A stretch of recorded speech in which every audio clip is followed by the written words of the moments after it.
हरि ओम, नमो नमः। आशीष महोदय। नमो नमो नमः नमो नमः। योऽन्तः प्रविश्य मम वाचमिमां प्रसुप्तां सञ्जीवयत्यखिलशक्तिधरः स्वधाम्ना अन्यांश्च हस्तचरणश्रवणत्वगादीन् प्राणान्नमो भगवते पुरुषाय तुभ्यम्। सर्वेभ्यो नमो नमः। संपूर्णानंद संस्कृत विश्वविद्यालय सर्वकार केंद्र सर्वकार पक्षतः संस्थापिते भारतीय ज्ञान परंपरा केंद्रे शिल्पकला व्याख्यानमाला समायोज्यमाना प्रवर्तते। तस्यां शिल्पकला व्याख्यानमालायाम् अद्य व्याख्यातारः ये सन्ति तेषां स्वागताय अहं नियुक्तः डॉक्टर आशीष मणि त्रिपाठी अनुसंधान कार्यं वहन् अस्मि। तत्र मान्याः अद्य शिल्पकला व्याख्यान मालायां दशम कुसुमम् आयोज्यते। तस्मिन् दशम कुसुमे भवतां प्रोफेसर रामराज उपाध्याय महोदयानां हार्दं हार्दं स्वागतम् अभिनन्दनं केंद्र पक्षतः विश्वविद्यालय पक्षतः अहं व्याहरामि। अत्र समुपस्थिताः प्रशिक्षवः अनुसन्धातारः मान्याः एते महोदयाः वेदेषु शिल्पविद्या आधृत्य स्वकीयं व्याख्यानं समुपस्थापयिष्यन्ति। तर्हि एतेषां महोदयानाम् अस्मत्पक्षतः हार्दम् अभिनन्दनं व्याहरामः। एते महोदयाः विविधशास्त्रेषु कृतभूरि परिश्रमाः वेद विद्या पारावारिणाः स्वकर्तव्यनिष्ठाः कार्यकुशलाः छात्र शिक्षण परायणाः अनितरसाधारण बुद्धिसम्पन्नाः एतेषां महोदयानां बारं सवाग्वचोभिः स्वागतं व्याहरामि। एतेषां व्याख्यानेन वयं निश्चप्रचं धन्यधन्याः भविष्यामः इति कृत्वा बारं वाग्वचोभिः अहं स्वागतं व्याहृत्य अनुरुन्धे यत् एते महोदयाः स्वव्याख्याने अस्मान् अभिसन्तु इति। महोदयाः डॉक्टर प्रोफेसर रामराज उपाध्याय महोदय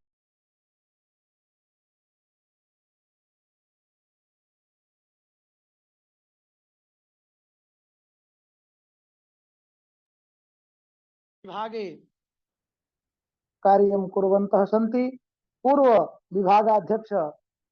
पूर्वविभागाध्यक्षाः अपि आसन्।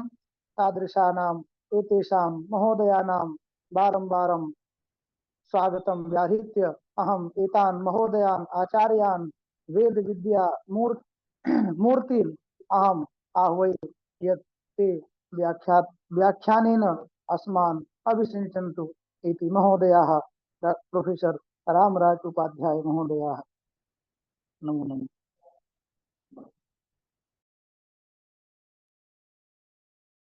सिन्दूरारुणविग्रहां त्रिनयनां माणिक्यमौलिस्फुरन्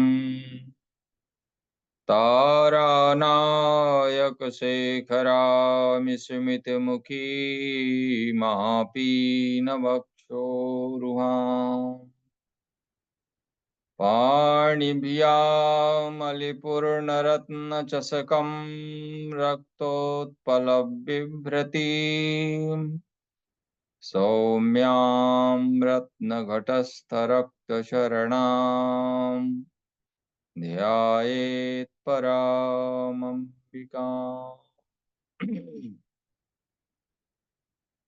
गुरुर्ब्रह्मा गुरुर्विष्णुः गुरुर्देवो महेश्वरः गुरुः साक्षात् परब्रह्म तस्मै श्री गुरवे नमः। परम सम्माननीयाः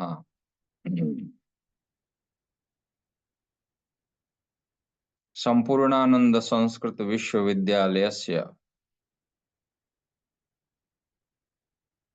मूर्धन्याः विद्वंशिरोमणयः कुलपतिवर्याः संयोजकाः भारतीय ज्ञान परंपरा केन्द्रस्य सम्माननीयाः आचार्याः कार्यक्रमस्यास्य संयोजनं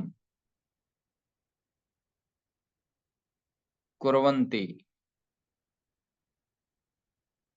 ये आचार्याः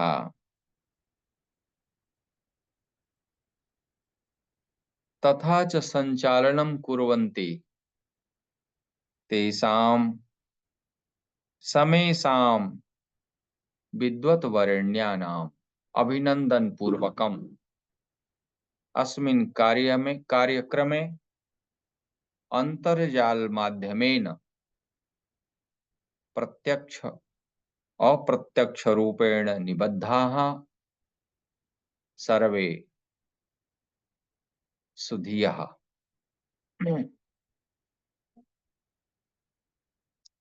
शिल्प कला व्याख्यानमालायाः 10मं कुसुमम् अस्ति। अस्मिन् व्याख्यानस्य भाषा हिंदी अस्ति उतवा संस्कृतम् एव अस्ति? किमस्ति? संयोजक महोदयः किंचित हिंदी माध्यमेन वक्तव्यम् अस्ति अत्र उतवा संस्कृत माध्यमेन? महोदय हाँ? स्वकीय या सन्नद्धता अस्ति कस्यामपि भाषायाम् अत्र कर्तुं शक्यन्ते। शक्यते। अच्छा, सम्यक्। सम्यक् अस्ति। तर्हि अस्माकं ये श्रोतारः सन्ति तेषाम् अपेक्षा का अस्ति? तेषाम् अपेक्षानुसारेण अस्माकं भाषणं भवेत् इति मन्ये, इति चिन्तनं करोमि। वेदों में शिल्प विज्ञान इति विषयं हिंदी भाषायाम् एव लिखितमस्ति न? तर्हि हिंदी संस्कृत सम्मिश्रणं कृत्वा अत्र व्याख्यानं क्रियते मया। मित्रों, वेदों में शिल्प विज्ञान कितना है, कहाँ कहाँ है और कैसे है, इस विषय पर हम सभी लोग चर्चा करने के लिए यहाँ एकत्रित हैं। जैसा कि आप सभी जानते हैं कि भारतीय परंपरा के अनुसार वेद अपौरुषेय है। यस्य निश्वसितं वेदाः यो वेदेभ्योऽखिलं जगत्। भगवान के श्वास प्रश्वास से वेद भगवान का आविर्भाव हुआ है। सृष्टि का प्रथम वाङ्मय वैदिक वाङ्मय है। यह निर्विवाद सत्य है इस पर किसी भी विद्वान को कोई आपत्ति नहीं है।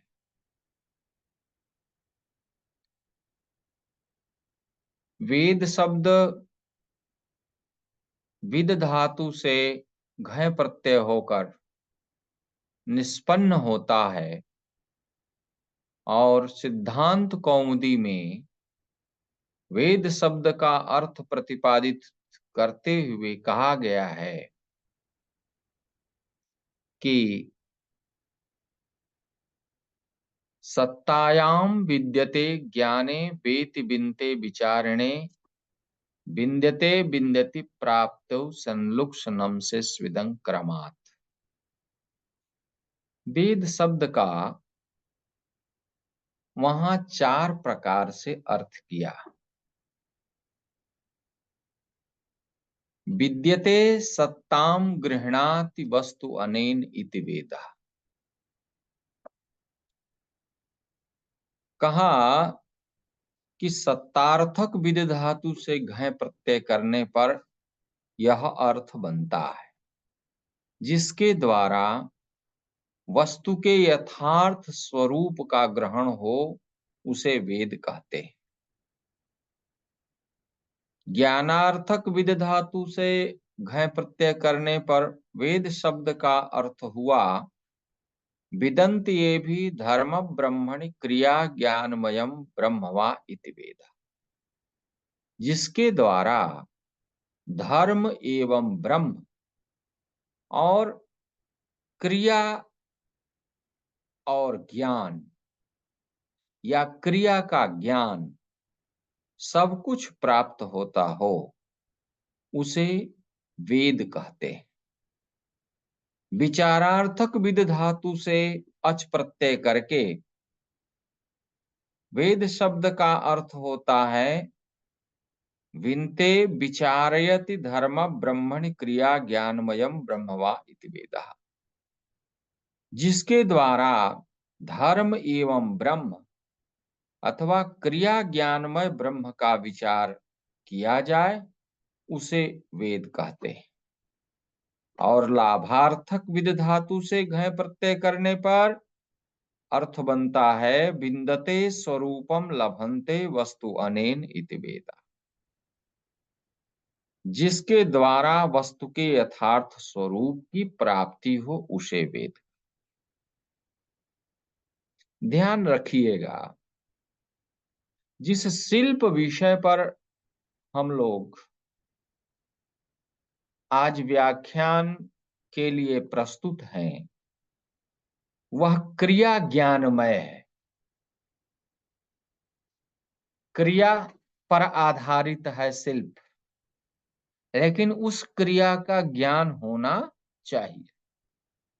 इसलिए यदि विश्व में समस्त प्रक्रियाओं का वर्णन क्रिया ज्ञान के रूप में वेद में है, तो निश्चित रूप से शिल्प रूपी क्रिया और शिल्प के ज्ञान का वर्णन वेद में अवश्य है, इसमें कोई संशय नहीं।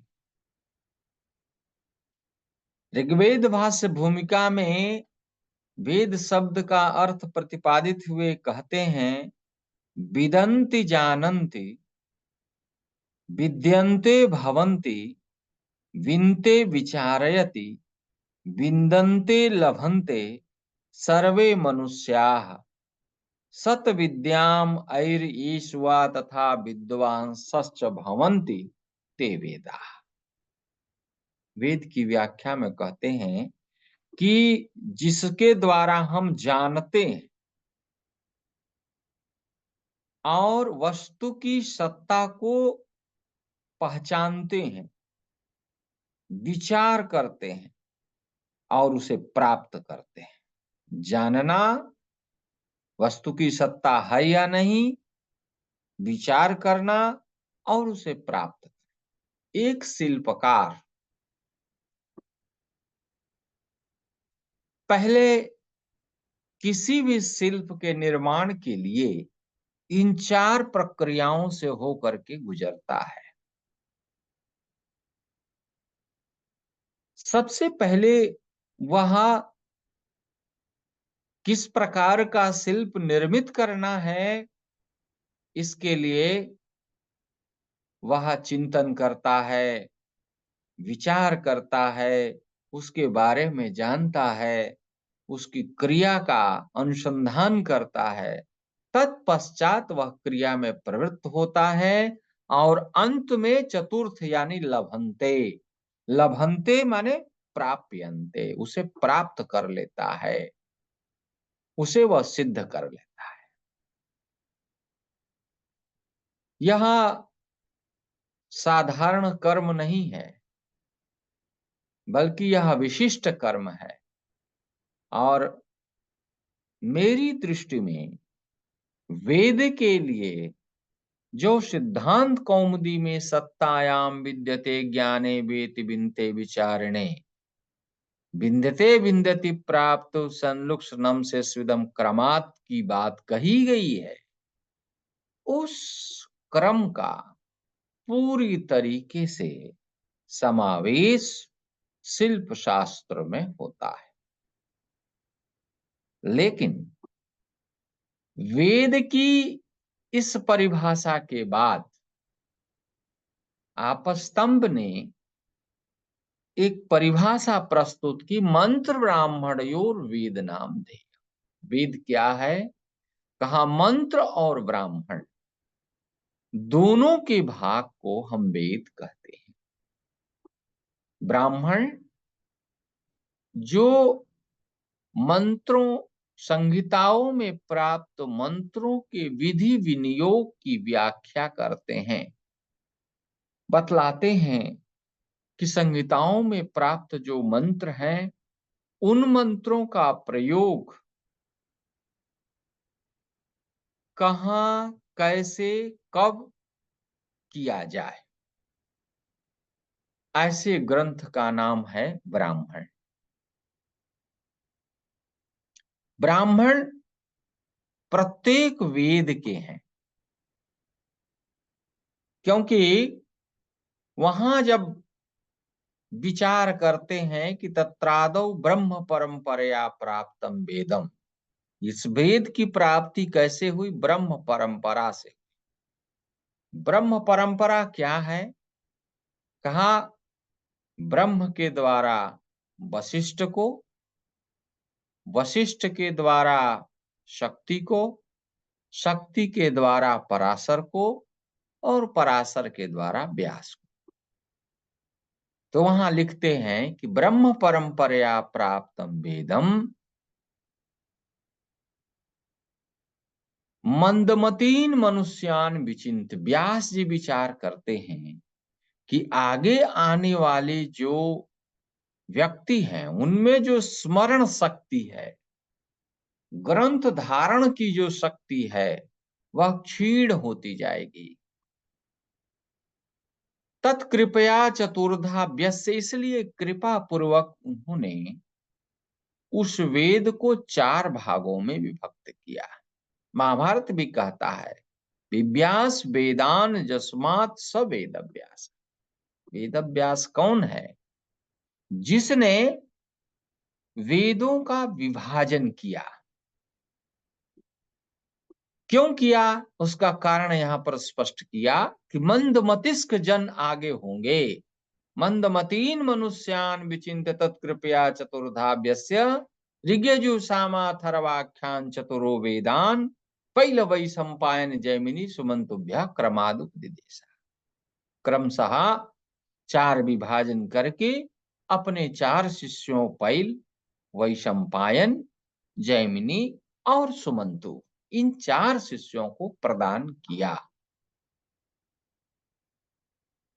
और उसके बाद उन शिष्यों ने फिर उस प्रक्रिया को आगे बढ़ाया। वेद के बाद ब्राह्मण ग्रंथ आए, आरण्यक आए, उपनिषद आए और उसके बाद वेदांगों का उपक्रम शुरू हुआ। वेदांगों की प्रक्रिया में आप सभी लोग जानते हैं कि 6 वेदांग है। वेदांगों की संख्या 6 है। छंदः पादौ तु वेदस्य हस्तौ कल्पोऽथ पठ्यते ज्योतिषामयनं चक्षुः निरुक्तं श्रोत्रमुच्यते शिक्षाघ्राणं तु वेदस्य मुखं व्याकरणं स्मृतं तस्मात् सांगमधीत्यैव ब्रह्मलोके महीयते। तो इस तरीके से शिक्षा, कल्प, व्याकरण, निरुक्त, छंद और ज्योतिष, ये 6 वेदांग के रूप में हमारे समक्ष उपस्थित हुए। इन वेदांगों में जो कल्प है, हस्तौ कल्पोथ पठ्यते, जो वेद भगवान का हाथ है, जिसे कल्प कहा जाता है, वह 4 रूपों में हमारे सामने उपस्थित होता है। श्रौत सूत्र, गृह्य सूत्र, धर्म सूत्र और शूल्व सूत्र के रूप। श्रौत सूत्र में श्रुति प्रतिपादित यज्ञों की प्रविधियां, उसके संपूर्ण विधानों का वर्णन मिलता है। और गृह्य सूत्रों में गृह्या कर्म की व्याख्या होती है। गोभिल क्या कहता है? अथ गृह्या कर्म व्याख्या श्याम, अथा तो गृह्या कर्म व्याख्या श्याम। और पारस्कर क्या कहते हैं? पारस्कर में कहते हैं कि अथा तो गृह्य स्थाली पाका नाम कर्म। ये जो प्रक्रिया प्रारंभ होती है, तो ये प्रथम सूत्र है, गोभिल के प्रथम सूत्र और पारस्कर के प्रथम सूत्र। गृह्य कर्मों की व्याख्या करते हैं। गृह्यग्नि से संपादित होने वाले जितने भी कर्म हैं, उन समस्त कर्मों के नियमों, उनकी प्रविधियों का वर्णन गृह्य सूत्रों में हमें देखने को मिलता है। उसके बाद धर्म सूत्रों को हम देखते हैं, जो हमारे आचार विचार की व्यवस्था का प्रतिपादन करते हैं।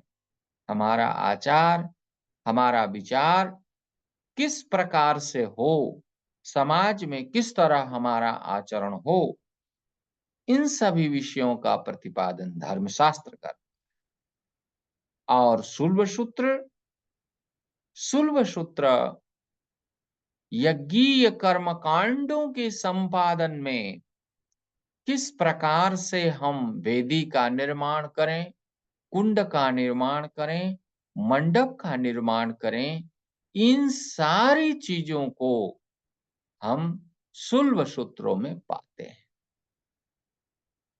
हालांकि कुछ पाश्चात्यों ने हमारे शूल्व सूत्र ग्रंथों का अनुवाद करा करके इसको अपने प्रमेय, अपना सूत्र बनाने का प्रयास किया, लेकिन शूल्व सूत्रों में यह स्पष्ट वर्णन है कि किस प्रकार से हम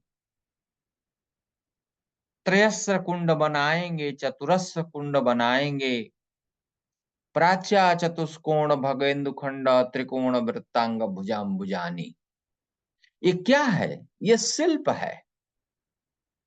बिना शिल्प ज्ञान के हम इस प्रकार की रचना कर ही नहीं सकते। तो शिल्प के लिए जो वैदिक प्रतिपाद्य है, वह प्रतिपाद्य है प्रथमतया शूल्व सूत्र ग्रंथ, और मंत्रों में इसका वर्णन तो प्राप्त होता ही है। मंत्रों में इसकी व्याख्याएं तो देखने को मिलती ही। यदि हम मंत्रों की बात करें तो कई रूप में शिल्प का ज्ञान हमें वहां प्राप्त होता है।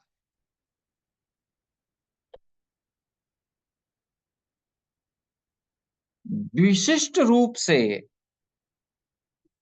हम अगर शिल्प को वास्तु के रूप में लेते हैं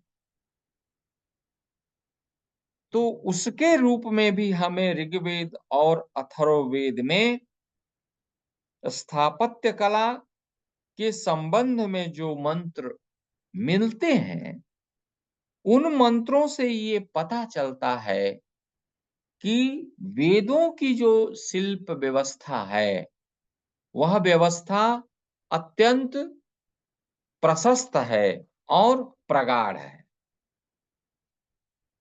ऋग्वेद में ये वर्णन आता है कि किस प्रकार से राजा के भवन बनाए जाएं और किस प्रकार से वरुण के भवन बने।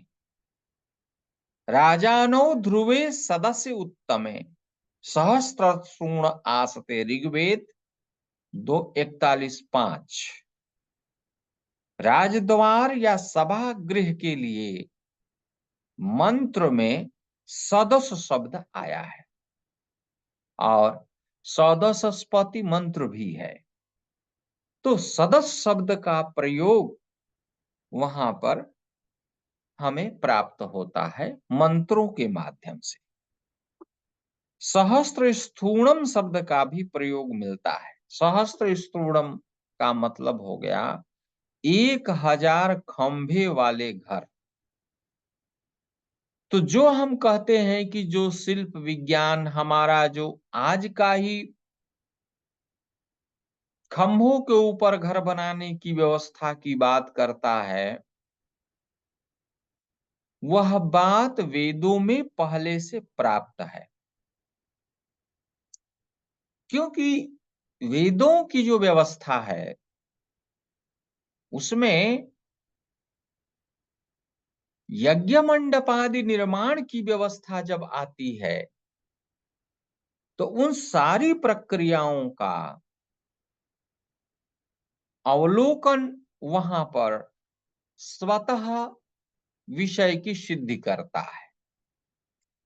जैसे शिल्प शुरू होता है माप से, माप परिमाप से शिल्प शुरू होता है। माप परिमाप के विषय में वहां स्पष्ट रूप से कहते हैं कि भाई सबसे पहले परिमाप का निर्धारण कैसे करेंगे। आज तो फीट आ गया, आज तो बहुत सारी सुविधाएं हो गई, लेकिन वैदिक काल में किस प्रकार से परिगणन किया जाता था, कैसे मापा जाता था। तो वहां कहते हैं कि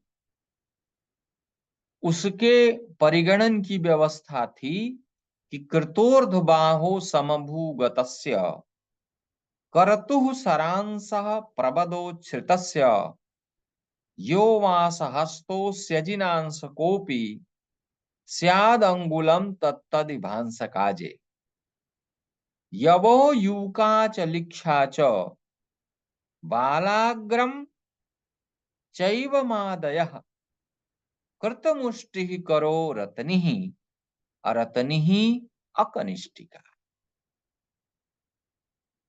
यहाँ परिमाप की बात करते हैं और जो श्लोक मैंने पढ़ा उसे आप सब लोग जानते हैं, क्योंकि यह कुंड मंडप सिद्धि का श्लोक है, कोई बहुत गहन श्लोक नहीं है। कुंड मंडप सिद्धि शास्त्री में सभी लोग पढ़ते हैं, जो हमारे वेद और कर्मकांड के छात्र होते हैं सब लोग इसका अध्ययन करते हैं। तो वहां पर कहते हैं कि हाथ की परिकल्पना कैसे करेंगे।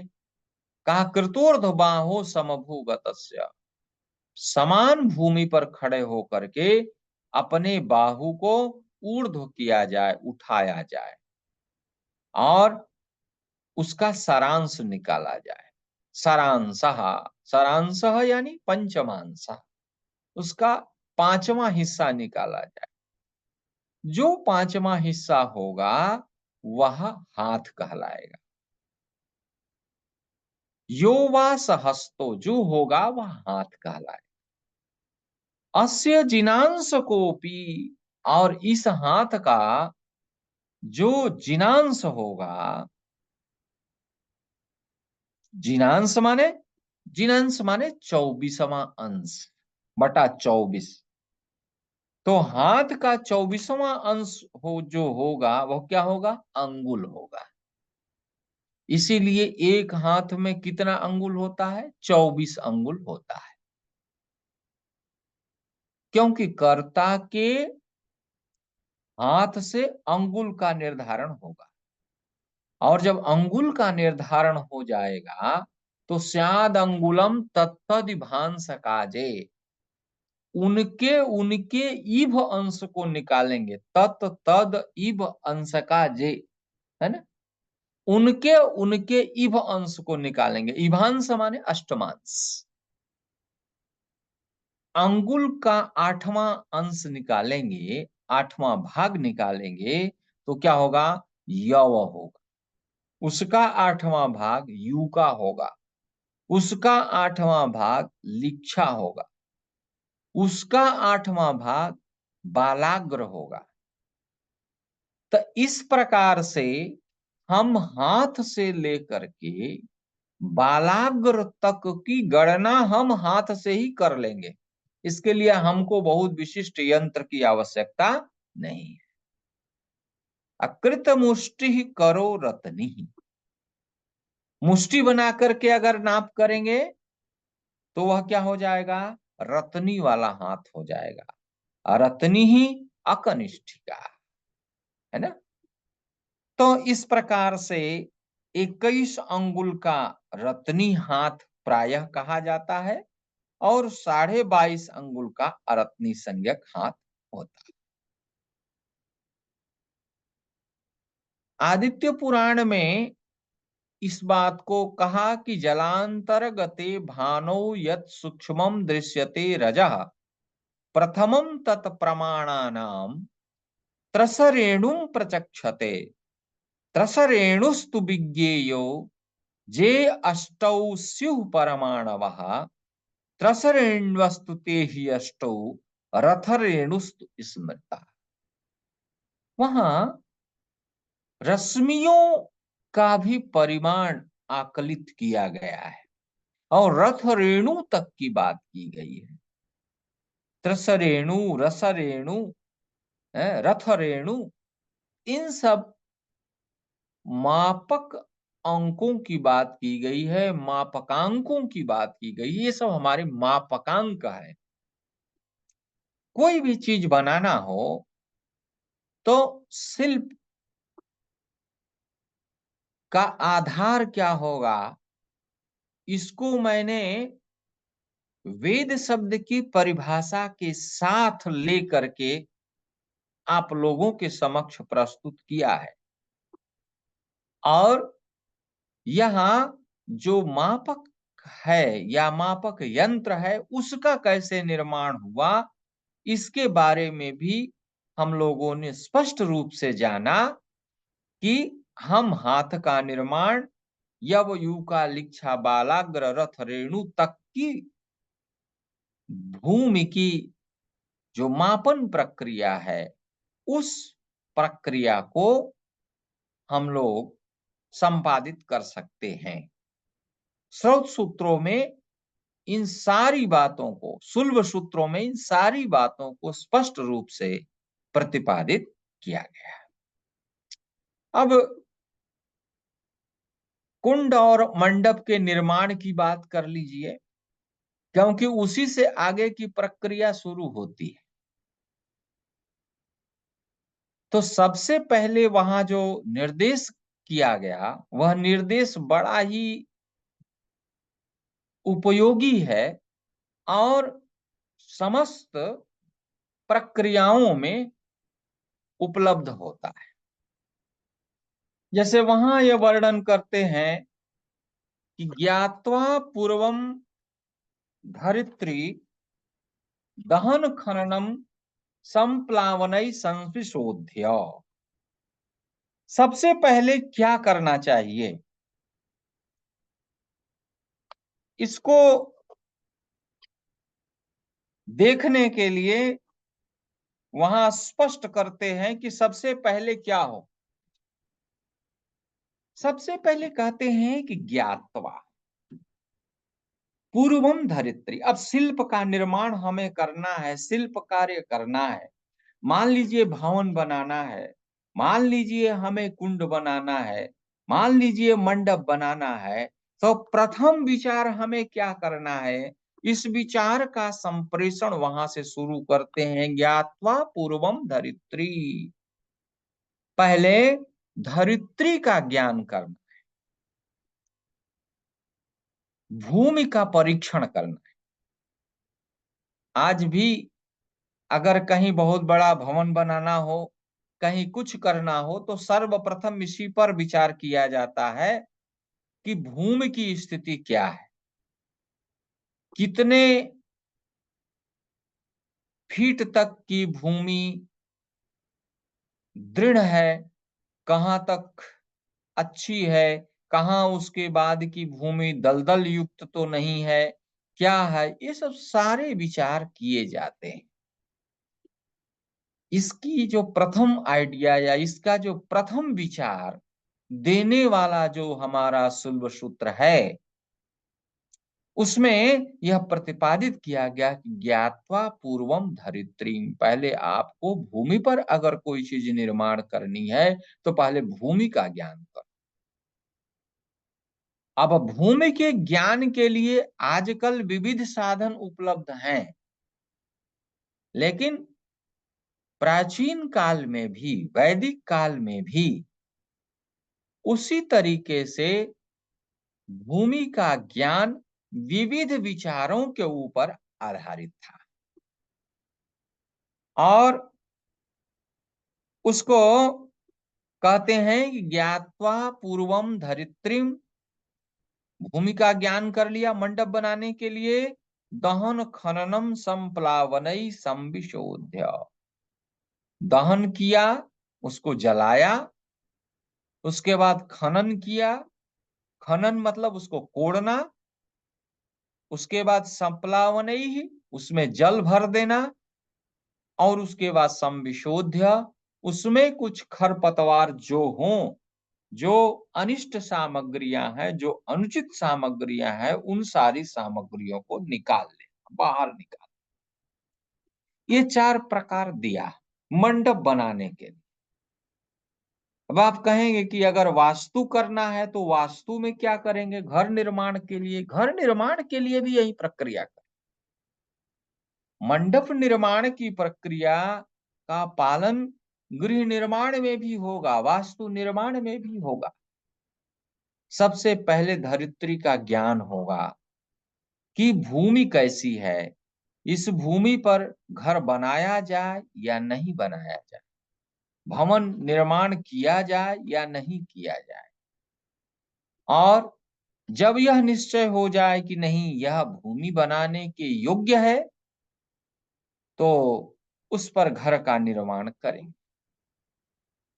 लेकिन भूमि को सबसे पहले शुद्ध से शुद्ध बनाना है। दहन खननम संप्लावनई संविशोध्य, उसको दहन करना है, उसको खनना है, उसको संप्लावन करना है, और उसके बाद उसका संविशोधन करना है।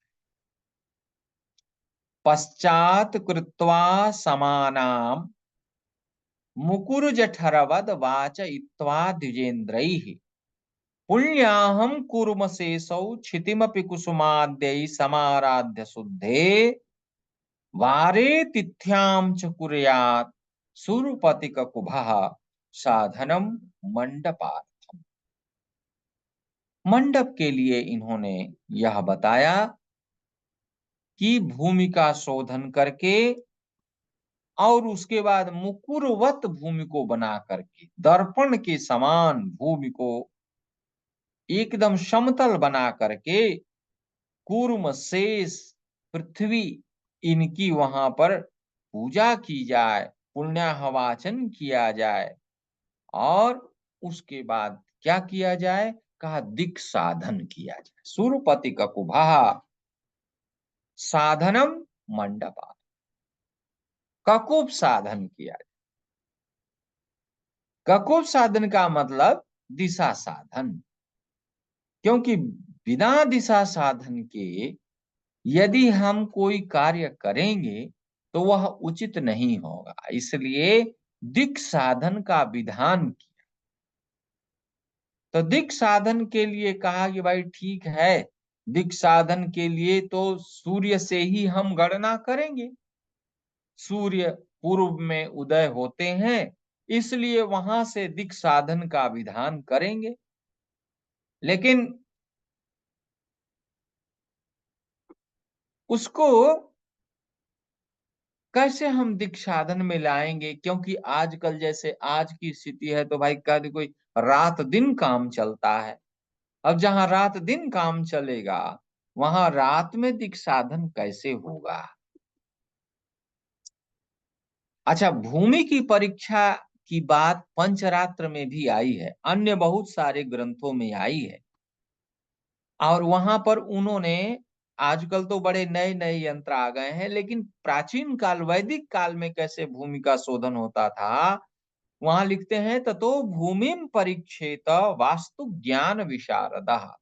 कैसे?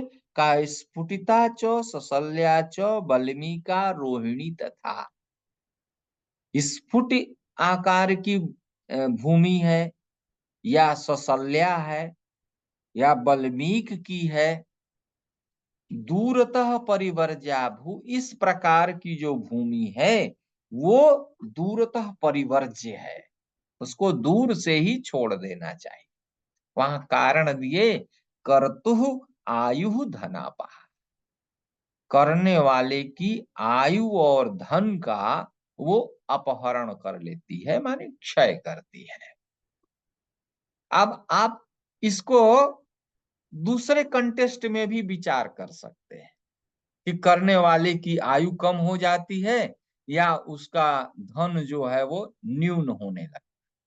लेकिन यहाँ पर ये विचार कर रहे हैं आचार्य कि देखिए, यदि आप उचित भूमि का परीक्षण करके कार्य नहीं करेंगे तो करने वाले का समय नष्ट होगा।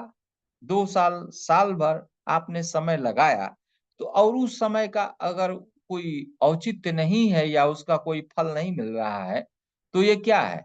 आयु का हरण ही तो है। भाई उतने समय तक आपने अनावश्यक रूप से उसमें अपनी प्रवृत्ति दी, उसका फल आपको कुछ नहीं मिला। और आप जितने दिन उस कार्य में लगे रहेंगे तत्संबंधी धनादि का भी उसके साथ प्रभाव दिखेगा, तो ह्रास तो होगा ही। तो प्रत्यक्ष रूप में हम ये कह सकते हैं कि यह प्रक्रिया प्रत्यक्ष रूप में देखने को मिलती है। अब वहां पर प्लवन विचार करते थे। भूमि के शिल्प के विचार में वैदिक शास्त्र प्लवन का विचार करता है। ईश कोण प्लवासाच कर्तु श्रीदा सुनिश्चितम, कि भूमि का ढाल किधर है, ढाल पर विचार करता है। पूर्वम प्लवा वृद्धि करी वरदा तुत्तर प्लवा, ईशान कोण की ओर प्लव हो, जिसका झुकान हो, रुझान हो या ढलान हो, ऐसी भूमि को श्रेष्ठ माना। कर्तु श्रीदा सुनिश्चितम, निश्चित रूप से वह श्री यानी यश को प्रदान करने वाली भूमि होगी। अपूर्व प्लवा वृद्धि करी, पूर्व की ओर प्लवन जिसका होगा, प्लव जिसका होगा, झुकाव जिसका होगा, तो वृद्धि करने वाली। वरदात उत्तर प्लवा, शेष कष्टा प्लवा भूमिर, तो ईशान कोण में प्लव वाली भूमि को, पूर्व में प्लव वाली भूमि को और उत्तर में प्लव वाली भूमि को, झुकाव वाली भूमि को श्रेष्ठ माना। उसके बाद भूमि के परीक्षण के इन्होंने कहा कि भाई देखो, 4 प्रकार की भूमि होती है और उसका नाम चारों वर्णों के अनुसार दिया। ब्राह्मणी भूमि, क्षत्रिय भूमि। अब लोग तो कह देंगे कि ये जो है जातिवाद हो रहा है, लेकिन जातिवाद नहीं, ये कैटेगरी है। भूमि की कैटेगरी है, किस कैटेगरी की भूमि है, उसका वर्णन शास्त्रों में क्या करते हैं? ब्राह्मणी घृत गंधा स्यात्, क्षत्रिया रक्त गंध कृत, क्षार गंधा भवेद वैश्या, और अंतिम जो है वो बिट गंधिनी क्षिति आया है। कहा आप मिट्टी को सूंघिए, और जब आप मिट्टी को सूंघेंगे तो घृत गंधा मिट्टी भी होती है, यानी घी के समान उसकी गंध आएगी। ऐसी मिट्टी को घृत गंधा कहा गया है, घृत गंधा मिट्टी को सर्वोत्तम कहा गया है। उससे डाउन मिट्टी जो है वो रक्त गंध कृत होगी, यानी खून के समान गंध उसमें आएगा। रक्त गंध कृत मिट्टी जो है वो द्वितीय श्रेणी की मिट्टी है। और क्षार गंधा भवेत, क्षार गंधा जो है, क्षार माने होता है अम्ल, तो अम्लीय जो मिट्टी होगी, अम्ल की तरीके से जिस मिट्टी में गंध आएगी तो उसको हम तृतीय श्रेणी की मिट्टी कहेंगे। और उसके अनंतर सबसे निकृष्ट जिसमें गंध की प्राप्ति होगी तो उस भूमि को हम चतुर्थ श्रेणी की भूमि कहेंगे।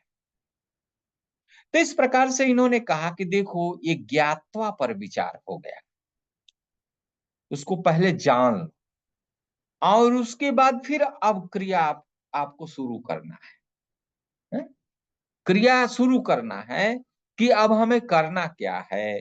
पहले भूमि को कैसे हमें अपने लायक बनाना है, अपने योग्य बनाना है। एक और लक्षण दिया कि उस भूमि पर कौन सी वनस्पति उगी हुई है, क्योंकि भूमि पर कुछ न कुछ वनस्पतियां उगी होती हैं। तो कहा कि भू कुशोपेता ब्राह्मणी, कुशा अगर जमा है उस भूमि पर तो उस भूमि को ब्राह्मणी यानी प्रथम श्रेणी की माना जाए। सर संकुल है, सर इत्यादि है तो उसे द्वितीय श्रेणी का माना जाए। और कुछ कासा कुला कास इत्यादि सब है तो तृतीय श्रेणी की माना जाए। और अन्य जो तृण है वो क्या है, चतुर्थ श्रेणी की मानी जाए। इस प्रकार से भूमि का वर्णन किया। सीता पीता तथा रक्ता कृष्ण वर्ण समन्विता, कुंड सर्वस्व नामक ग्रंथ में ये वर्णन देते हैं कि सीता भी है, सीता माने सफेद मिट्टी, पीता भी है पीली मिट्टी, रक्ता है लाल मिट्टी, और कृष्ण वर्ण समन्विता और काली मिट्टी। स्थिरोदका दृढ़ा स्निग्धा भूमि सर्व सुखावहा, स्थिरोदक जिसमें जल स्थिर रहता है। जैसे उसमें एक लक्षण ये भी किया कि भूमि में गड्ढा कर दिया जाए, गड्ढा करके उसमें पानी डाला जाए और देखा जाए। तो उसमें क्या हम देखते हैं कि कुछ भूमि में तो पानी समाप्त हो जाता है, कुछ भूमि में पानी रह जाता है, और कुछ में जो है वो आ, उसमें रेखा बन जाती है, माने एकदम समाप्त हो जाती है। तो इस प्रकार से उसका ज्ञान करके उस पर जो है वो क्रिया करनी चाहिए। ये मिट्टी के संबंध में शिल्प का इस प्रकार का बहुत अन्वेषण देखने को मिलता है। उसी तरह से दिशा ज्ञान है तो दिशा ज्ञान में भी बहुत सारी चीजें मिलती हैं। और रात्रि में कैसे दिक् साधन हो इसका भी विचार मिलता है कि भाई करके कीटे गो मृगे यूकया सा द्वाभ्याम चाल्या सिंह कुंभा त्रिकेपी याम वै काष्ठाम भानुमान याति तस्याम चाल्या द्वंद्वम कार्मुके चालनम न। किस राशि पर सूर्य है तो चालन आपका कितना होगा,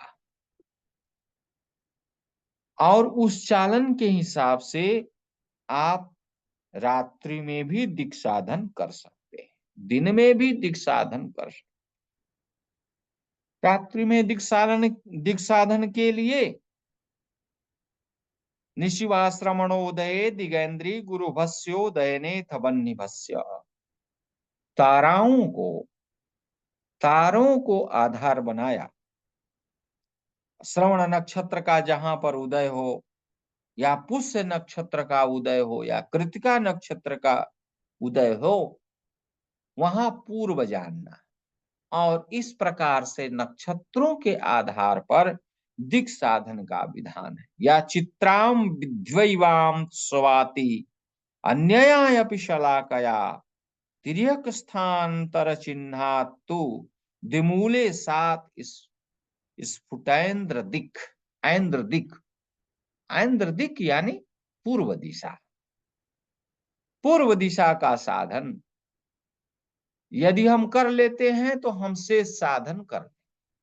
तो इस प्रकार से वर्णन जो हमें सुलभ सूत्रों में देखने को मिलता है कि कैसे हम दिक् साधन करेंगे, किस प्रकार से भूमि का ज्ञान करेंगे, और मंडप भूमि से कितनी ऊंची बनाएंगे, क्योंकि उच्चाम भूमि मंडपस्य प्रकुर्याद हस्तोन्मानाम अर्धहस्तोन्मिताम वा मध्ये भूमि मंडपे नोन्मिताम च त्यक्त्वा कुर्यान मंडपश्चेद द्वितीय। वहां मंडप की बात करते हैं कि भाई आपको एक मंडप बनाना है और उसके बगल में ही दूसरा मंडप बनाना है, तो दोनों के बीच में कितना अंतराल होना चाहिए, इस पर वास्तु वाले बहुत विचार करते हैं। या बड़ी बड़ी जो आजकल बहुमंजिली इमारतें बन रही हैं, वहां पर भी इसका विचार किया जाता है कि कितनी दूरी छोड़ी जाए, एक मंडप से दूसरे मंडप के बीच में कितना अंतराल होना चाहिए। त्यक्त्वा कुर्यान मंडपस्य द्वितीय। तो कहते हैं कि एक मंडप जो आपने बनाया है उस मंडप के बराबर अंतराल छोड़ करके द्वितीय मंडप का निर्माण किया जाए। तो वहां उसका वो विधान करते हैं, शिल्प के अंतर्गत आता। उच्चा भूमि मंडपस्य प्रकुर्या, और कहते हैं कि भूमि से मंडप जो बनेगा वह ऊंचा हो। कितना होगा? हस्तोन्मानाम अर्ध हस्तोन्मिता। भाई आधा हाथ से ऊपर हो, एक हाथ से ऊपर हो, उससे भी ऊपर हो, वहां उस स्थिति को देख करके शिल्पकार निर्मित करता है, और इस प्रकार से वह वास्तु का निर्माण करता है। यहां पर द्वार का प्रमाण क्या होगा और कैसे उसका निर्माण किया जाएगा, इन सब चीजों पर भी बहुत सारी बातें हमको पंचरात्र में देखने को मिलेंगी, हमको लिंग पुराण में देखने को मिलेंगी। वहां कहते हैं कनीयान दशहस्तस्यान मध्यमो द्वादशोन्मितः तथा षोडशभिर्हस्त मंडपम स्यादिहोत्तमः। तो वहां उत्तम, मध्यम और अधम तीन प्रकार की बात करते हैं कि तीन प्रकार के आप वास्तु का वहां निर्माण करेंगे। दिगंतराले द्विकरम भवेदवा चतुष्टयम वेद गजांगुल, इस प्रकार का वहां पर मंडप कि चारों दिशाओं के मध्य में 2 हाथ का चौड़ा दरवाजा, 4 दरवाजा, 4 हाथ ऊंचा अधम मंडप में 2 हाथ 4 अंगुल का चौड़ा, 5 हाथ ऊंचा मध्यम मंडप में, इस प्रकार का वहां पर बहुत सारा विचार आया है। इन विचारों को हम देखते हैं तो ये सारे विचार हमारे प्रथम विचार हैं, जो उस समय प्रतिपादित हैं, जो हमारा वैदिक काल था। वहीं पर स्तंभ कितनी कितनी दूरी पर लगेंगे, इसका विचार किया। उसके बाद खंभों के ऊपर जो बलिका देनी है, उसको कैसे आप कितने दूरी पर लगाएंगे। स्तंभोच्छ्राये शिलान्यासे सूत्र योजन किरणे है, तो स्तंभेषु तिर्यक बलिका निधेयास चूड़ासु कर्णेषु अथवा बहिस्ता पूर्व परम दक्षिण सौम्य दिक्स्थम कोणेन्तरा काष्ठचयम निदध्यात्। तो ये मंडपाच्छादन की जो बात आई, आप कैसे मंडप का आच्छादन करेंगे और किस प्रकार उसका संपादन होगा, इन सब विषयों में बहुत सारा वर्णन हमको वैदिक ग्रंथों में जो प्राप्त होता है उसी तरीके से आगे भी मिलता है। तिर्यक फलक मानम स्यात् स्तंभ मानार्ध मानत इति शारदा तिलक इस प्रकार का वर्णन करता है। मंत्र मुक्तावली में आता है कि भाई अग्रयोर मध्य भागे च पट्टिकायाम त्रिशूलकम शूलेन चिन्हिता कार्या द्वार शाखास्तु मस्तक। इस प्रकार से किस प्रकार से हम द्वार शाखा बनाएंगे, क्या बनाएंगे, ये सब सारी चीजें। अब आपको कोई भी रचना करनी है तो कुंड की रचना में आ जाइए। कुंड की रचना में अगर आप एक कुंड को देखेंगे तो स्पष्ट रूप से यह समझ पाएंगे कि किस प्रकार से वहां पर जो है स्थूल भुजमान की चर्चा करते हुए कैसे कुंड का साधन करते हैं। और कुंड का जो कुंड की परिधि का निर्माण हो, चाहे कुंड की योनि का निर्माण हो, ये सब उत्तम से उत्तम शिल्प की विधि का प्रतिपादन करते हैं। चतुरस्र में कहते हैं कि भाई चतुरस्र कैसे बनेगा। द्विघ्नम व्यास्यम तुर्य चिन्हम सपासम सूत्रम संको पश्चिमे पूर्वगेपी दद्वात कर्षेत कोणयो पास तुर्ये स्यादेवं वा वेद कोणम समानम। अब वेद कोण समान कैसे होगा। आप चतुष्कोण बनाते हैं, चतुष्कोण समान कैसे होगा, इसकी बात ये उस समय स्पष्ट रूप से कहते हैं और उसका विधान बनाते हैं, उसको सिद्ध करके दिखाते हैं और सारी चीजें वो स्पष्ट होती हैं कि भाई कैसे चतुरस्र कुंड बनेगा। वहीं आपको अगर योनि कुंड का स्वरूप बनाना है, क्षेत्रे जिनान से पुरतः सरांसान संवर्ध च स्वीय रदांश युक्तान कर्णांग्रिमानेन लिखिंदु खंडम प्रत्यंकुरोंकाद गुगतो भगाभव। तो इस प्रकार से जो आगे कुंड हैं जिनकी चर्चा हमने की कि त्रिकोण वृत्तांग भुजाम्बुजानी, ये जो वर्णन आया प्राच्या चतुष्कोण भगेन्दु खंड त्रिकोण वृत्तांग भुजाम्बुजानी अष्टास्त्रिशक्रे स्वरयोस्तु मध्ये वेदास्त्रिवा वृत्तमुशंति कुंडम। कुंड की बात वहां पर आई कि भाई पूर्व में जो है वो चतुष्कोण बनाया जाए। तो चतुष्कोण कैसे बनाया जाएगा। अब यहाँ बिना शिल्पी के काम नहीं होगा, चतुष्कोण बनेगा कैसे। तो वैदिक क्रिया के संपादन के लिए बिना शिल्प के कार्य ही नहीं चल रहा है। इसलिए शिल्प का जो विज्ञान है वह वेदों में मूल रूप से भरा पड़ा है। इंदुखंड बनाना है, इंदु कुंड बनाना है, अर्धचंद्राकार कुंड बनाना है, त्रिकोण कुंड बनाना है, वृत्त कुंड बनाना है, अंग बनाना है, अंग माने सडस्र, सडस्र बनाना है, अष्टास्त्र बनाना है।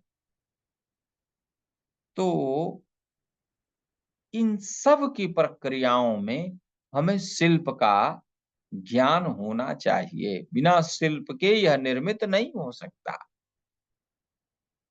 और शिल्प के ज्ञान का जो आधार है उसके मापन से शुरू होता है। मापन का आधार हमारे सुलभ से शुरू होता है और बिना सुलभ के हम उसका ज्ञान नहीं कर पाएंगे।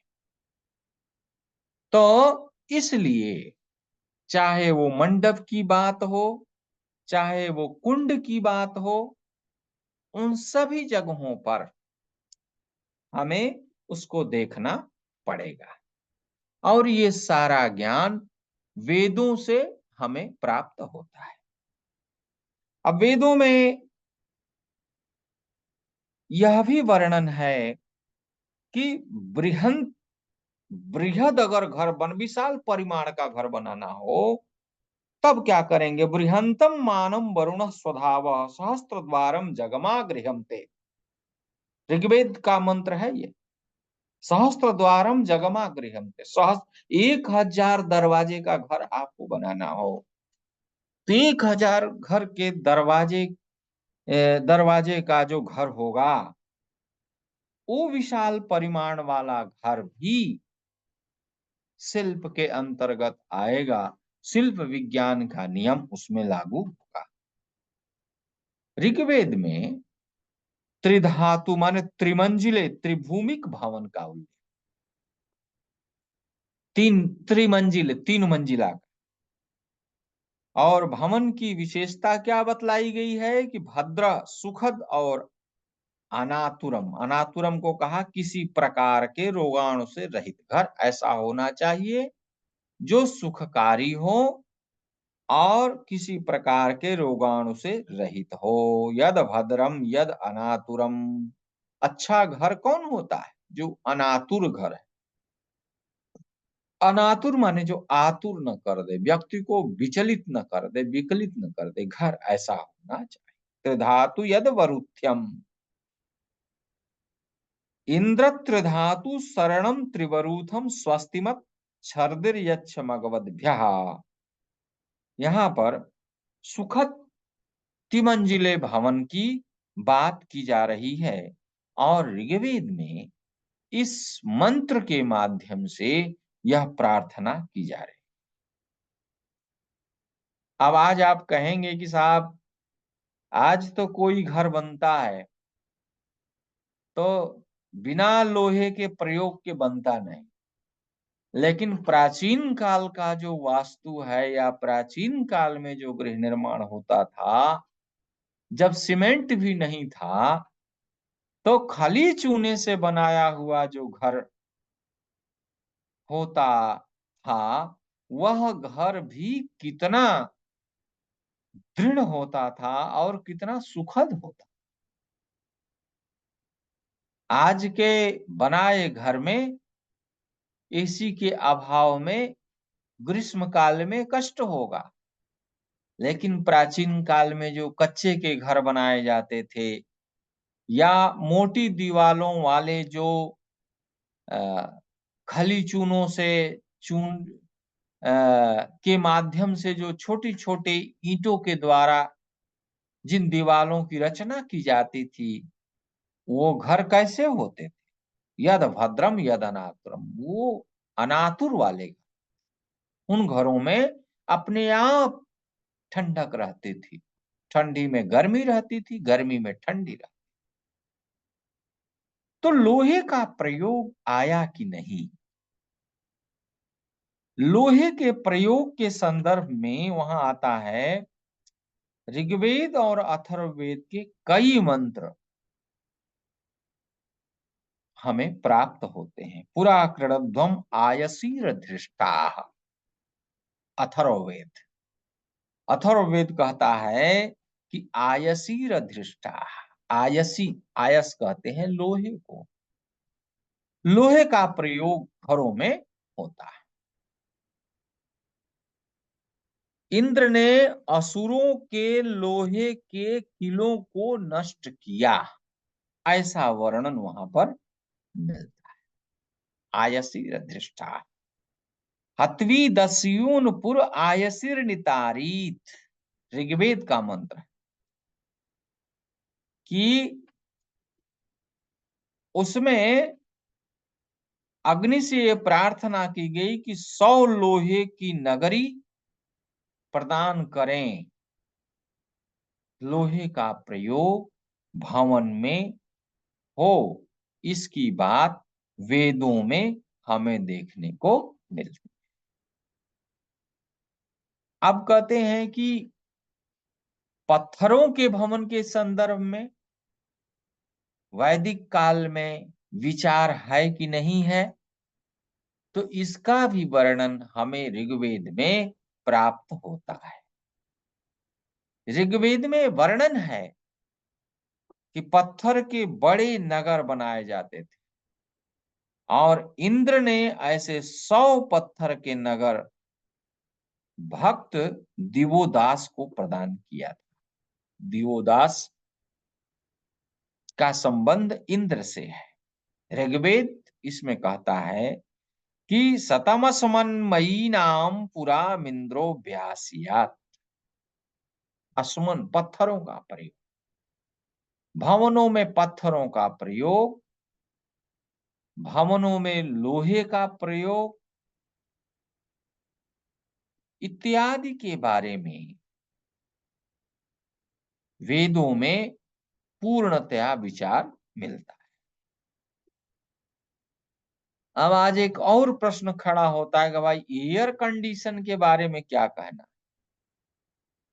एयर कंडीशनड हाउस कैसे होगा, बड़ी एसी की बड़ी डिमांड है।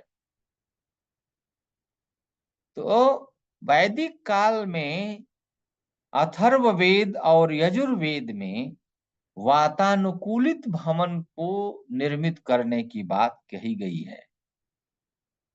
और इसके लिए वहां क्या कहा, वहां कहा कि इसमें बर्फ की पतली परत भवन के चारों ओर लगाई जाए। एक तो ये बात।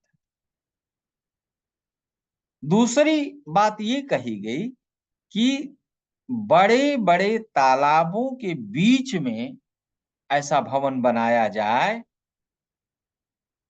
तो अगर चारों ओर जल रहेगा, बीच में भवन रहेगा, तो उस भवन की संज्ञा अपने आप एयर कंडीशनड हो जाए। हम लोगों को अगर प्राचीन काल के निर्मित घर कुछ राजाओं के देखने के अगर मिलेंगे, तो हम लोग ये पाते हैं कि वो लोग अपने चारों ओर जो है वो जल की व्यवस्था करते थे। जहां जल हो, बाहर सुंदर घास का मैदान हो, एक तालाब की व्यवस्था हो। हम तो दिल्ली में ही रहते हैं, तो दिल्ली में तो कुतुब मीनार है, कुतुब मीनार के बाद वो बहुत सारे पुरातत्व विभाग के क्षेत्र हैं। तो वहां ही देखते हैं कि जहां जहाज महल है, जहाज महल के एक ओर जो है वो तालाब है, दूसरी ओर बहुत सुंदर जो है पार्क बना हुआ है।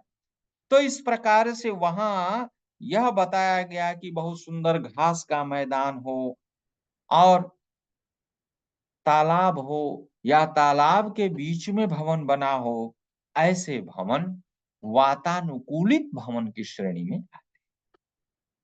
घर के द्वार आमने सामने हो, जिसमें वायु का अबाध प्रवेश हो, वायु एक ओर से आती, एक ओर से निकल जाती। अगर इस प्रकार का हम गृह निर्माण करते हैं, तो उस भवन में अपने आप उचित मात्रा में ऊष्मा बनी रहती है। और भवन को ठंड से बचाने के लिए अग्नि की भी व्यवस्था करने के लिए अथर्ववेद कहता है। आयने ते परायणे दुर्वारोहत पुष्पिणी मध्ये हृदस्य नो गृहा पराचीना मुखाकृधि हिमस्य त्वाजरायुणा साले परिव्यामसी शीत हृदयहीनो भुवो अग्निस्कृणोतु भेषजम। अथर्ववेद। ऋग्वेद में भी इस प्रकार के सुंदर भवन और बहुत बड़े जलाशय, दूब वाले मैदान बनाने के लिए कहा कि जो दूब वाले मैदान होते हैं या दूब वाला जो क्षेत्र होता है, वह क्षेत्र अत्यंत उत्कृष्ट होता है, व्यक्ति को सर्वी दृष्टि से यानी पर्यावरण की दृष्टि से भी और उसके विकास की दृष्टि से। कर्मकांड में तो दूब को वंश की परंपरा का द्योतक माना है और दूब को कहा कि दूब क्यों विशिष्ट है, कहा उसकी गांठों से, प्रत्येक गांठों से दूब उत्पन्न होता, इसलिए ध्रुव को दुर्वा की प्रार्थना में वहां पर जो है वंश वृद्धि की प्रार्थना वहां की गई। तो दुर्वा का संबंध सुंदर दूब वाले क्षेत्र हो, जलाशय हो, ऐसे जगह पर भवन निर्माण होना चाहिए। आयने ते परायणे दुर्वारोहतु पुष्पिणी हृदाश्च पुंडरीकाणी समुद्रस्य गृहा इमे। ये मंत्र ऋग्वेद में मिलता है। तो ऋग्वेद में और अथर्ववेद में भी यह प्राप्त होता है। शाला निर्माण के संबंध में अथर्ववेद में पूरा एक सूक्त गृह निर्माण के विषय में प्राप्त होता है। इसमें मकान के बनाने, कमरों की व्यवस्था, कैसे मकान बनाया जाए, कमरों की कैसी व्यवस्था हो, आंगन विचार। आजकल तो फ्लैट के युग में आंगन ही समाप्त हो गया। अब तो लोगों को लगता है कि आंगन का महत्व ही नहीं समझ में आ रहा, और समझ में भी आए तो अब फ्लैट वाले बेचारे क्या करें, कहां से बीच में आंगन कर दें, उनके लिए तो समस्या है। जो नीचे से अपना घर बनाएंगे वहीं बीच में आंगन विचार कर सकते, लेकिन उसका प्रभाव है। आंगन विचार मध्य में सूर्य का प्रकाश देता है और वहां पर ब्रह्म स्थान बनाया गया है। इसलिए जब वहां आंगन में जब आंगन की तैयारी करते हैं तो सबके बीच में वो मध्य स्थान होता है। मध्य स्थान में वो कूर्म के समान बनाने का विधान किया गया है। तो उसी को बाद में कुछ लोग उसी में झंडा गाड़ देते हैं, कहते हैं ये झंडा गाड़, अरे झंडा गाड़ने के लिए नहीं है। वो जो है ब्रह्म स्थान है, वो ब्रह्म स्थान सर्वत्र ऊंचा है। जैसे ये हाथ का जो ऊंचा वाला भाग है ये ब्रह्म स्थान हो गया, और इस तरीके से चारों ओर की भूमि जो है वो ढालू हो गई। इस तरीके से आंगन का विचार होना चाहिए। संभवतः प्राचीन भवन जितने भी मिलेंगे उन सारे भवनों की जो शिल्प प्रक्रिया है वह यह प्रक्रिया नेचुरल रूप से, बहुत ज्यादा बताने की जरूरत नहीं पड़ती, शिल्पकारों को ज्ञात होती है। द्वार, खिड़कियां, छत कैसे कैसे हों और उसकी प्रक्रिया कैसे हो, इन सब बातों में अथर्ववेद ये बल देता है कि मकान के नक्शे पहले बनाए जाएं। कहां कहां पे स्तंभ होगा, कहां क्या होगा, इसका विचार सब सारा करता है। विशेषज्ञों के द्वारा नक्शा बनवाया जाए और नक्शे में निर्दिष्ट लंबाई, चौड़ाई, ऊंचाई, उसका पहले से सारा निर्धारण। भवन अथर्ववेद में यह शब्द प्रयुक्त होता है कि उपमित के अनुसार, भवन उपमित के अनुसार बनना चाहिए। उपमित प्रतिमित भी कहते हैं कि इसका नाप तौल सर्वथा ठीक होना चाहिए। किसी भी प्रकार के शिल्प में माप तौल पर सबसे ज्यादा जोर दिया गया है, क्योंकि यदि नापने में गड़बड़ी हो गई, माप में गड़बड़ी हो गई, तो वह स्थान या वह भवन सुदृढ़ नहीं हो पाएगा, वह अधिक काल तक अधिक आयु वाला नहीं हो पाएगा, वह अधिक काल तक सुदृढ़ नहीं रह सकता। उपमीताम प्रतिमीताम अथो परिमीताम उत शालाया विश्ववाराया नद्धानि विचृता चिताम अस्ति, ऐसा वर्णन आया है अथर्ववेद में। उसमें एक जगह ये वर्णन आया है कि भाई भवन का नक्शा ब्रह्मा से बनवाया जाए। अब वहां लोग ये विचार करने लगेंगे, फिर में पड़ जाएंगे, ब्रह्मा को कहां से खोजे भैया। तो वहां ब्रह्मा की जब व्याख्या करते हैं तो वहां पर भाष्यकार क्या लिखते हैं कि विद्वान या इंजीनियर कोई भी हो, जो भी, वह ब्रह्मा है। तद विषय ज्ञाता, तद विषय विशिष्ट ज्ञाता जो है, वह उसको ठीक तरीके से उसको सबसे पहले एक उसका मापन करके और उसको निश्चित करे। ब्रह्मणा शालाम निर्मिताम कविभिर निर्मितामिताम अथर्ववेद। मकान में कितने कमरे हों? 2 कमरे से लेकर 10 कमरे वाला मकान बनाया जाए, ये वर्णन आता है। या द्विपक्षा चतुष्पक्षा अष्टापक्षाम 10 पक्षाम शालाम मानस्य पत्नी। का घर में 2, 4, 6, 8 या 10 कमरे हों। इसका मतलब कि सम वाली बात ये कहते हैं। 2 घर, 4 घर, 6 घर, 8 घर, 10। मानपति शब्द नक्शा बनाने वाले व्यक्ति के लिए प्रयुक्त हुआ है। इंजीनियर इत्यादि के लिए सूत्रधार शब्द का प्रयोग हुआ। सूत्रधार मतलब सूता के आधार से वो विधि विधान करता है।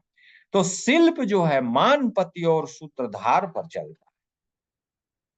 वहीं बाद में वो फिर फीता हो गया, धागा या फीता, इससे उसका मापन किया जाता है। मकान की ऊंचाई के संबंध में मंत्र में कहा गया कि वह ऊंचाई पर हो, ऊंचा हो। मकान के खंभों की आधारशिला ऊंची होनी चाहिए, जिससे बाहर का जल अंदर न जाए। और इसी प्रकार छत दरवाजे आदि ऊंचे होने चाहिए। आज तो छत की जो ऊंचाई बढ़ी, छत की जो ऊंचाई है वो धीरे धीरे आदमी कम करना शुरू कर दिया है। लेकिन जो ऊंचे छत वाले जो भवन हैं, उन भवनों की जो शीतलता है, वह शीतलता सुख प्रदान करती है। संपूर्ण संस्कृत विश्वविद्यालय में बने जो भवन है, आप देखिए, अधिक ऊंचाई वाले होने के कारण जो पुराने पुराने भवन है वो सुखकर हैं। तो वहां पर उन्होंने कहा कि उससे शुद्ध वायु का अबाध प्रवेश होता है। ऊंचे ऊंचे जो भवन बनते हैं उसमें शुद्ध वायु का अबाध प्रवेश होता है। और ऊंचाई वाला मकान शरीर और स्वास्थ्य के लिए अच्छा। एक शिल्प जो विचार करता है, शिल्पकार जो विचार करता है, वह व्यक्ति के सुख और कल्याण की अनुभूति कराते हुए उसे सुखपूर्वक अपने कार्य को करने की ओर प्रवृत्त करता है। अक्षुमोपसम विततम सहस्त्राक्षम विषुवती। मकान को सजावट और श्रृंगार से युक्त भी कहा गया। ओपस शब्द का प्रयोग किया, विषुवत शब्द समरेखा के लिए आई। कमरों के विषय में कहा गया, मकान में जो कमरा बनेगा, वो जो कमरे हैं वो अलग अलग बनेंगे। वहां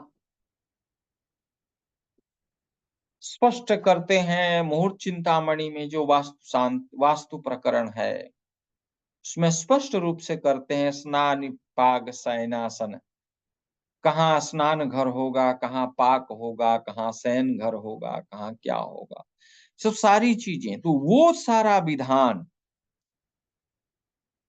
वेदों में आता है कि भाई रसोई के लिए कमरा अलग होगा, एक यज्ञशाला उसमें होगा, स्त्रियों के लिए अलग अलग कमरे होने चाहिए, एक ड्राइंग रूम होगा, अतिथि कक्ष होगा, गेस्ट रूम होगा, हविर्धानम अग्निशालम पत्नी नाम सदनम सदः सदो देवानामसि देवीशाले, अथर्ववेद कहता।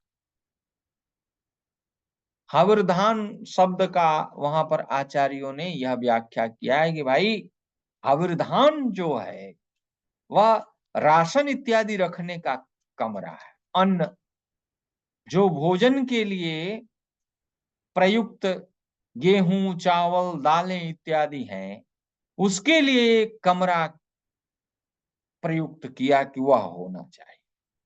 अग्निशालम जहां आपका पचन प्रक्रिया संपादित होती है, और पत्नी नाम सदनम सदो देवानाम से देवीशाल, और देवता के लिए यज्ञशाला का विधान, यज्ञ का घर जहां अग्नि स्थापित। तो सदस्य शब्द का प्रयोग किया सदस्य के लिए, और ड्राइंग रूम जरूर रहना चाहिए, है ना। बिना ड्राइंग रूम के जो है वो समझ में नहीं आता लोगों को। घर में थोड़ा सा ड्राइंग रूम निकाल दीजिए और बढ़िया सोफा वोफा लगा दीजिए तो हाँ बहुत ही अच्छा। और वो न रहे बड़ा से बड़ा घर हो, खैर ये सभी पुराना बनाए गए हैं।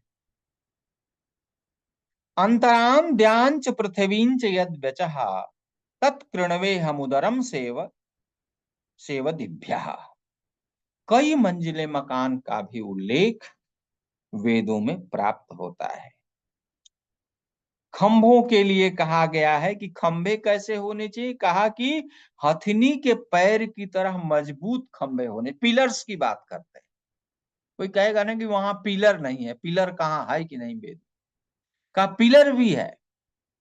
और पिलर कैसे होने चाहिए, कहा हथिनी के पैरों के समान वो खंभे होने चाहिए, और उसके ऊपर जो है वो भवन बने। कुलायेधि कुलायम कोसे कोसः समुज्जिता, अथर्ववेद।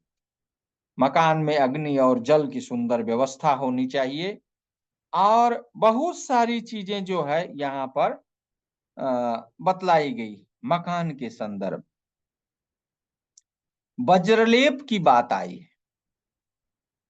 वज्रलेप, ये समय बहुत कम है और मेरा विषय अभी बहुत ज्यादा है, तो इसलिए आप अपनी व्यवस्था के अनुसार बोलिएगा, नहीं तो मैं जो विषय लेके चल रहा हूँ ये 7 बजे तक का विषय है। तो आपको जहां समझ में आएगा वहां आप निर्देशन करते रहें। वज्रलेप की बात आई। वज्रलेप का मतलब हो गया धातु निर्मित प्लास्टर। पहले वज्रलेप, आज आज तो प्लास्टर होता है, कहे पहले कैसे होता था। बाराहमिहिर ने बृहत संहिता में वज्रलेप बनाने की 4 विधियां बतलाई। कहा कि यह प्लास्टर 1 करोड़ वर्ष तक भी नहीं छूटे। मकान गिर जाएगा मगर प्लास्टर नहीं छूटेगा। आज आज क्या समस्या है? आज तो बहुत समस्या है इसकी, लेकिन जो बृहत संहिता कहती है, जो बाराहमिहिर विचार करते हैं, उन्होंने जो उसकी विधि प्रतिपादित की या जो ज्ञान उन्होंने दिया, वो कहते हैं वो कभी प्लास्टर छूटेगा ही नहीं। एक धातु निर्मित प्लास्टर है और 3 विभिन्न द्रव्यों से बने हुए प्लास्टर हैं। 4 प्रकार के प्लास्टर की उन्होंने चर्चा की। वज्रलेप की चर्चा की। अष्टौ शीर्षक भागा कांस्य दौ तुरीतिका भागा मयि कथितो योगोयम विज्ञेयो वज्र संघाता। बृहत संहिता वज्रलेप श्लोक 8 में इसका वर्णन आया है कि 8 भाग शीशा, 2 भाग कांसा, 1 भाग पीतल, इन सबको एक जगह गलाइए और गला करके उसका लेप तैयार कीजिए, और उस लेप को जहां पर लगाएंगे वो वज्र संघात हो जाएगा, और फिर गिरने ही नहीं, गिरेगा ही। और वज्रलेप की दूसरी विधि बताते हैं, कहते हैं तेंदु के कच्चे फल, कैथ के कच्चे फल, सेमर के फूल, सल्लकी वृक्ष का बीज, धनवन वृक्ष की छाल, बच, इन सबको एक द्रोण जल में डालकर काढ़ा बना लें, और फिर जब वह अष्टमांश रह जाए तब इसको उतार लें। उसके बाद उसमें विभिन्न प्रकार के कई कई वृक्षों का नाम आया, वहां श्रीवासक आया, गूगल आया, कुंदरू आया, सर्ज आया, अलसी आया, बेल की गिरी आया। इन सबको पीस के डालने और डाल करके उसके द्वारा वज्रलेप तैयार। इस प्रकार से वज्रलेप की बात भी हमको लोगों को देखने को मिलती है आचार्यों के द्वारा। फिर इसके और कई प्रकार हैं। वज्रलेप का दूसरा प्रकार, वज्रलेप का तीसरा प्रकार, मैं बहुत ज्यादा इस विषय पर चर्चा नहीं करना चाहता। प्रासाद का प्रयोग इसमें आया है सांख्यान स्त्रोत सूत्र में। उच्च स्थान या चबूतरा के लिए प्रासाद का वर्णन हुआ है। संस्कृते मध्य में हनि आहवनी अभितो दिक्षु प्रसादान वितन्वन्ति, ऐसा वर्णन प्राप्त होता। तो प्रासाद और विमान, ये भारतीय स्थापत्य की दो प्रमुख शैलियां बताई गई हैं। नागर और द्राविड़ या उत्तर भारत की परंपरा और दक्षिण भारत की परंपरा, इसके आधार पर भी हम लोगों को बहुत सारी चीजें मिलती हैं। उत्तर भारत में मंदिरों की संज्ञा प्रासाद से की गई है, और दक्षिण भारत में मंदिरों की संज्ञा विमान से की गई है। वहां समरांगण सूत्रधार में बहुत सारी बातें देखने को मिलती हैं। 12 मंजिले भवन की बात, 41 प्रकार के भवन की बात आती है। कोई भी भवन जब, कितना समृद्ध शिल्प शास्त्र है, 41 प्रकार के डिजाइन की बात होती है। अत्रि संहिता ने भी 50 से अधिक प्रकार के भवनों की रचना का वर्णन किया है। और नगर निवेश कैसा हो, मार्ग निवेश कैसा हो, जो मेन रोड होती है और जो सब रोड होती है, इनका क्या फार्मूला है, और ये कितना कितना होनी चाहिए, इन सारी बातों का वहां पर वर्णन है। और भवन और देव मंदिरों में भी किस प्रकार से कैसे निर्माण किए जाएं और नगर कैसे बसाए जाएं। नगर में राजा का घर, मंत्री का घर, सेनापति, ज्योतिषी, वैद्य, पुरोहित, है ना, तथा अन्य सभी लोगों का पूरा विवरण दिया है, कहाँ कहाँ किसको किस प्रकार से रहना है और किस प्रकार का भवन उसके लिए निर्मित होगा। Town planning and ancient Deccan, professor Iyer ने लिखा है। ये ग्रंथ भी प्राच्य ग्रंथों से प्रभावित है। तो टाउन प्लानिंग के लिए भी अगर हमें देखना पड़ेगा, तो अगर हम वैदिक निर्माण की पद्धतियों को देखें तो उनसे एक अच्छी सहायता मिल सकती है।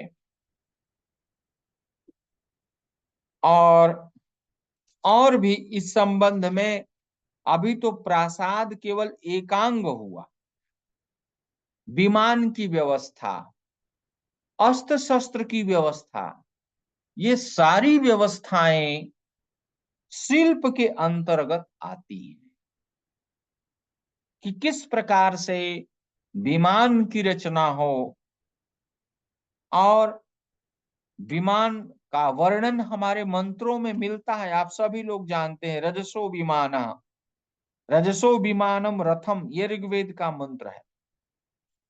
तो इससे इन सब चीजों में बहुत सारे विषयों को हमें देखने को मिलता है। विषय अत्यंत ही बृहद है और इसको समझा जाना चाहिए कि इसमें एक एक पक्ष पर आप अधिक से अधिक गहराई से चिंतन करके प्रभूत ज्ञान प्राप्त कर सकते। वास्तव में जो हमारा शिल्प है, ये पूरा पूरा कला कौशल है। कला की समस्त व्यवस्थाएं यहाँ पर देखने को मिलती है, और केवल यह मात्र कला नहीं है, बल्कि यह आधार है उन समस्त कलाओं का, जिनके ऊपर की कलाएं निर्मित और विकसित होती हैं, जो मानव जीवन में बहुत महत्वपूर्ण हैं और जिनका योगदान मानव के विकास में अत्यंत समृद्ध है। मित्रों, वेदों में शिल्प विज्ञान का जो भंडार है वो भरा पड़ा है। हालांकि वेदों की जो भाषा है, वह भाषा समझने के लिए हमें यत्न अवश्य करना पड़ेगा। लेकिन अगर हम लोग उस यत्न को करें, परिश्रम को करें, तो निश्चित रूप से हम नवोन्मेष की ओर आगे बढ़ सकते हैं। और जो भारत सरकार का उपक्रम है न्यू इनोवेशन, तो न्यू इनोवेशन को वहां से प्राप्त किया जा सकता है। और जिन लोगों ने उस पर दृष्टि लगाई, हमारे वैदिक ग्रंथों को लेकर के कुछ पाश्चात्यों ने जो प्रयोग किए या जो देखा, बहुत से लोगों ने बहुत कुछ पाया, लेकिन हमारी परंपरा का वह ग्रंथ हमारे ज्ञान का केंद्र होना चाहिए, और हमारे लिए उसमें अन्वेषण और अनुसंधान की बात होनी चाहिए, और हमें करना पड़ेगा। और भारतीय ज्ञान परंपरा का यह जो उपक्रम है, निश्चित रूप से यह उपक्रम भारत सरकार के लिए, पूरे भारतवर्ष की जनता के लिए और उसके साथ संपूर्ण विश्व के लिए एक उपादेय का कारक होगी, क्योंकि इसमें व्यक्ति अपने को विकसित करता है और उसका विकास सुदृढ़, सुसंयत और सुव्यवस्थित होता है। इस विषय में बहुत अधिक न कहते हुए यहीं पर मैं अपनी वाणी को विराम देता हूं। आगे आप लोग जैसा संयोजन करें यथा नियमानुसार। नमो नमः गुरवः अनेन गंभीर ज्ञान पूर्णेन व्याख्यानेन वयं मोमुद्यामहे संजाताः। साम्प्रतं व्याख्यानमालायाः समापनकालः समागतः। अतः भारतीय ज्ञान परंपरा केन्द्रस्य सदस्याः वेद विभागे आचार्याः गुरुचरणाः डॉक्टर विजय कुमार शर्मा महाभागाः समुपस्थिताः सन्ति। एतान् गुरुचरणान् अहं सादरम् अनुरुन्धे यत् महोदयाः व्याख्यात्री महोदयानां कृतज्ञता ज्ञापनेन एतेषां धन्यवादं व्याहरन्तु इति महोदयाः गुरुचरणाः डॉक्टर विजय कुमार शर्मा महोदयाः। चैतन्यं शाश्वतं शांतं व्योमातीतं निरंजनम नादबिंदु कलातीतं तस्मै श्री गुरवे नमः। आज के इस व्याख्यान माला के मुख्य वक्ता पौरोहित्य एवं वेद के प्रकांड विद्वान पूज्य प्रोफेसर रामराज उपाध्याय गुरुजी, भारतीय ज्ञान परंपरा संपूर्णानंद संस्कृत विश्वविद्यालय केंद्र के ओपीआई डॉक्टर ज्ञानेंद्र सापकोटा जी एवं भारतीय ज्ञान परंपरा संपूर्णानंद संस्कृत विश्वविद्यालय केंद्र के समस्त प्रशिक्षुगण एवं समस्त श्रोतागण, आज बहुत ही सौभाग्य का अवसर है कि हमें वक्ता के रूप में विद्वान मिले हैं गुरुजी, जिनका व्याख्यान हमें निरंतर सुनने को मिलता रहता है। और विशेष बात आज ये रही कि जिस समय शिल्प शास्त्र की चर्चा होती थी तो हम लोग यही चिंता करते थे कि इस विषय पर वक्ता हम कहाँ से लाएं, कैसे वेदों से कौन खोज करके हमें ये वस्तु निकाल करके दे, क्योंकि हम तो अभी नवांकुर हैं आपके सामने, और जो श्रेष्ठ गुरुजन हैं उनसे निवेदन करने में थोड़ा सा संकोच भी लगता है कि कैसे उनसे कहें, आज मौसम भी इस तरह का है। परंतु फिर भी आपसे जब भी हम किसी भी विषय में निवेदन करते हैं, प्रार्थना करते हैं, तो हमारे ऊपर आपकी पूर्ण कृपा रहती है। आप तुरंत उसको स्वीकार कर लेते हैं और अपने शब्दों से, व्याख्यानों से हमें उपकृत करते रहते हैं। आज आपने जिस प्रकार से शिल्प शास्त्र को अनेक शास्त्रों में और वेदों में आलोड़न करके जो यहाँ प्रस्तुत किया, वह बहुत ही लाभान्वित है हम लोगों के लिए।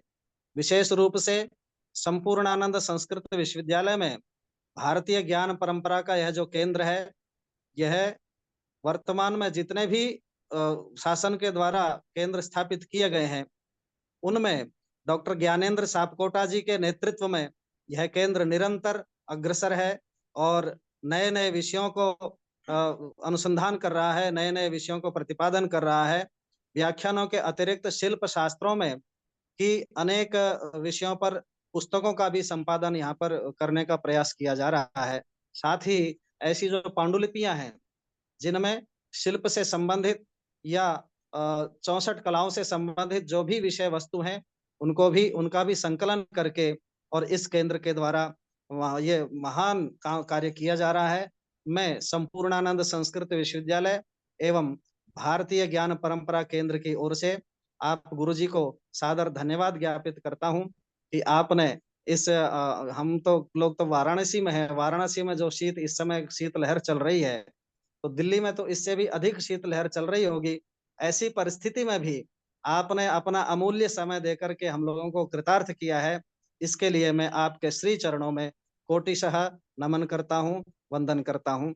साथ ही भारतीय ज्ञान परंपरा संपूर्णानंद संस्कृत विश्वविद्यालय केंद्र के पीआई डॉक्टर ज्ञानेंद्र सापकोटा जी, जो मुख्य भूमिका इस कार्य के लिए निभा रहे हैं और निरंतर, चाहे ऐसी घनघोर जो सर्दी पड़ रही है, ऐसी अवस्था में हम लोग चाहते हैं कि अवकाश हो जाए, परंतु उनको यह चिंता है कि यदि अवकाश होगा तो यह भारतीय ज्ञान परंपरा का जो कार्य है उसमें अवरोध उत्पन्न हो जाएगा।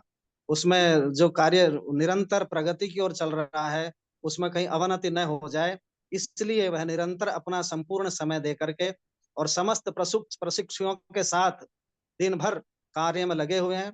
मैं उनके प्रति भी आभार व्यक्त करता हूं कि संपूर्णानंद संस्कृत विश्वविद्यालय को का जो पूर्व में गौरव था, उस गौरव को पुनः प्राप्त कराने में यह भारतीय ज्ञान परंपरा और उसके साथ डॉक्टर ज्ञानेंद्र सापकोटा जी एवं समस्त प्रशिक्षुगण अपनी महत्वपूर्ण भूमिका निभा रहे हैं।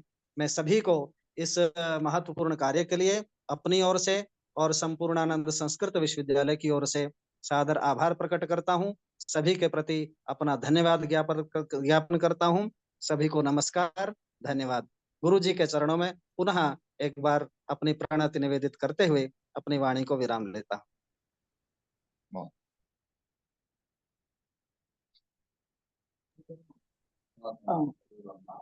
सर्वे भवन्तु सुखिनः, सर्वे सन्तु निरामयाः, सर्वे भद्राणि पश्यन्तु, मा कश्चित् दुःखभाग् भवेत्।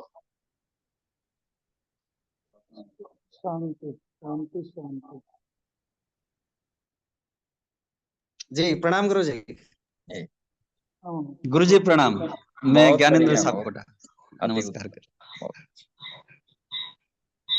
नमस्कार सभी को। जी।